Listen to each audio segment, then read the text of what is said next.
This is the Ghetto Free Press, and here's an interview. What's your name, brother? My name is Calvin Eason. Okay, Mr. Eason, can you tell me, first of all, what did you think of the meeting tonight? I think it was absurd. I think that here they give the mayor doesn't know anything. Just like all of the paperwork on the minutes, the bills, she knows anything. She don't know anything about it. Everything that was brought to her was new to her. She never gets a chance to know anything because, just like she said, she been locked out. They've taken the keys from her. She don't even have an office. So at this point right here, everything that comes in the city council is new to the mayor. So for her, if she would have just went on and signed those papers, she wouldn't know what she was signing. Is that correct? Exactly. She wouldn't know what she was signing because the mayor pro tem signs everything. And I'm glad that she didn't sign it and she passed it on to the mayor pro tem, the one that's been signing everything in the first place. Well, what do you think about when the meeting first started? Don't you think it was running real smooth and peaceful? I thought it was real smooth and peaceful. Yes, I thought everybody was on the same page. I thought everything was going to be, was going to go smooth. But as it progressed, it got a little bit worse. Yeah. Well, why do you think that they have made it so difficult for people to get on the agenda? The white Caucasian brother, do you know his name? Yes, Jimmy Layden. Jimmy Layden seemed like he have done everything he could, and so they only give you 3 minutes to speak. I'm glad the mayor decided to give him more time. But what does that say about our form of government in the state of Georgia? It seems like they don't want to hear from us, or what? Our form of government needs to be revised. Just like Jimmy Layden was saying that he need more than 10 minutes. It takes 10 minutes to introduce yourself. We all need a chance to speak and be heard. Now, at this point, we're not being heard because we have the city administrator, whatever she proclaims to be. She doesn't give us a chance. Well, excuse me, but why do you think that the city attorney don't step in and at least give some kind of guidance or instructions? Why you rating that? Well, he's not the city attorney. Oh, okay. He's one of the colleagues, someone that the city attorney sends in. We haven't seen the city attorney but once since the mayor has been sworn in. Okay, when I looked across the street, I see a group of people over there, and those are elected officials, I believe. And should not they be over here with the people? Why are they in a group over there? It seems like all the people that was in opposition of the mayor is over there. The citizens are over here. Why do you reckon that is? Because they're against the mayor and they're against the citizens that put the mayor in the position as mayor.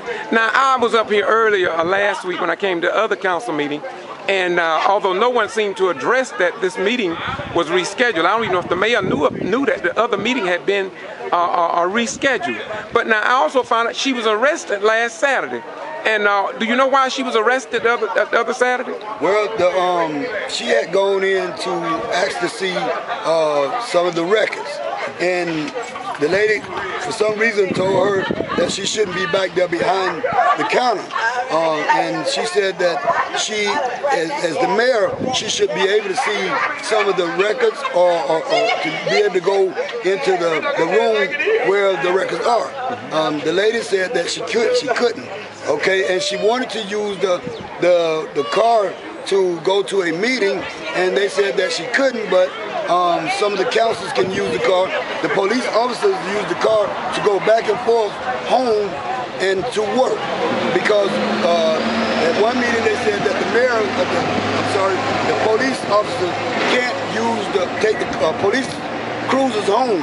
So in turn, they came up with another avenue to be able to get back and forth. So they started using the Mercury Marquis or the Crown Vic, whichever it is, to go back and commute back and forth for themselves. Okay, I got two. That's the president of the Thomas County NAACP. We have her here today. Thank you for being here, sister. Okay. And we can see that the NAACP is at least in a representative. They are here to hear a little bit of what's going on. Now let me ask you another. It's two questions I want to ask you. Number one, you said something about you being who was arrested out here. Something you said about out here y'all were doing something. What, you explain that for me? My brother and I was sitting right here, which is 111. This is the street. Okay. My brother was parked right here on his work truck. I came from work, I pulled up right here behind him. My sister was talking to one of the citizens on the other side of the street. When you say your sister, who's that? The mayor. The mayor. Okay, all right, go ahead. Thank you. The post office is right there. I was going to go to the post office and retrieve our mail. Yes, sir. We all has the same post office box. Yes. But once I seen her with the mail in her hand, I continued to speak with my brother. Yes. And what's his name? Edward Easton. Has he ever been in any trouble with law enforcement before?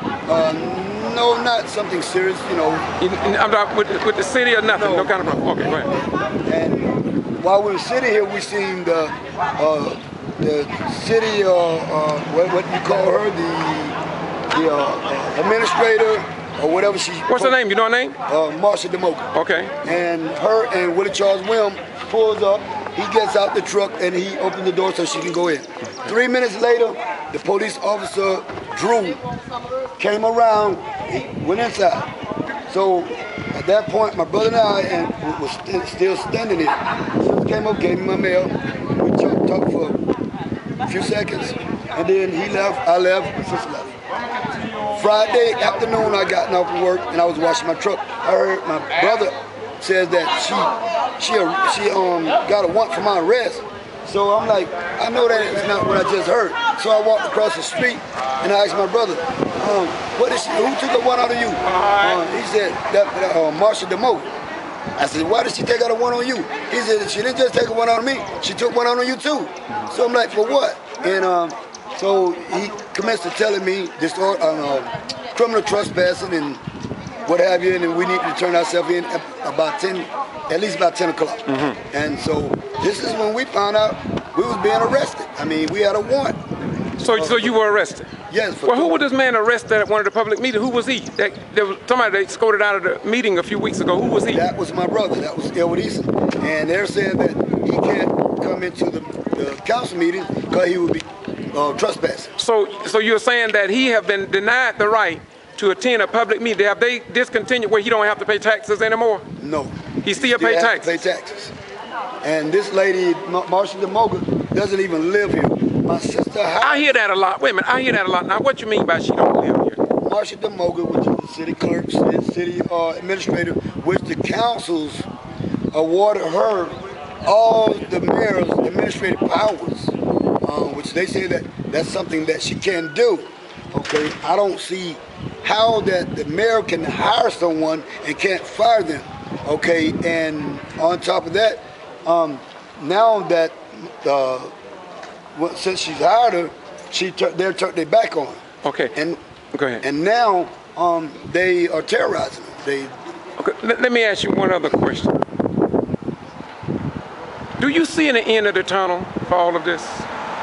Do you see any daylight? It needs to be, but at this point, until the mayor gain control or get some kind of control of our city, I don't see anything happening. Do you think she should be forced to get control, or do you think that somebody in the state of Georgia should step in and ensure under our form of government everybody has a boss? So it seems like somebody ought to come in here and straighten this out, because after all, the people here probably think it's just Meg, but they got the same thing in Gordon, Georgia, Davisboro, Georgia, Dawson, Georgia got some problems, and other mayors have called me, and so it seems like this is a pattern in practice, and there's maybe other people need to come in and look into this situation. Yes, I do. I feel like it should be someone out there that knows the city charter and the form of government that we're under, that can come in and at least give some kind of advice to the mayor. Everyone that the mayor tries to reach and try to find out what's going on and how can she find out what can she do about the situation. Everybody tells her that she has to have an attorney. Okay. And just as well as... Well, okay, let's bring it into a close. Let's close it out now. But I really want you to respond to, I keep forgetting his name, the white brother. He talked about asphalt, and they made it seem as if, though, the council members on both ends seemed to believe that he didn't have any justification for complaining about asphalt going down, and the city did not violate any law. What do you think about that? Well, the thing about that is they're talking about the washout. When it rained and when it's cold and it froze, all the pipes burst. Well, The water ran down her way, but did not wash out her driveway. It washed out the drain pipe, but they put the asphalt in her yard, in her church yard ground, and didn't fix the drain pipe. Now, to this day, that drain pipe still needs some asphalt there. Well, my question to you is, how do you know what you're saying is true? Because I work for the city of Meigs, and I know that's what they done. And she pretty much said that they did that because the washout, the water washed out of her parking lot. But that's not true. The water washed down to the drain and washed the drain out. They put the rock there for whatever purpose they, feel like they put it there for. I feel like for bribery. Well, can I ask you another question? Why do you feel,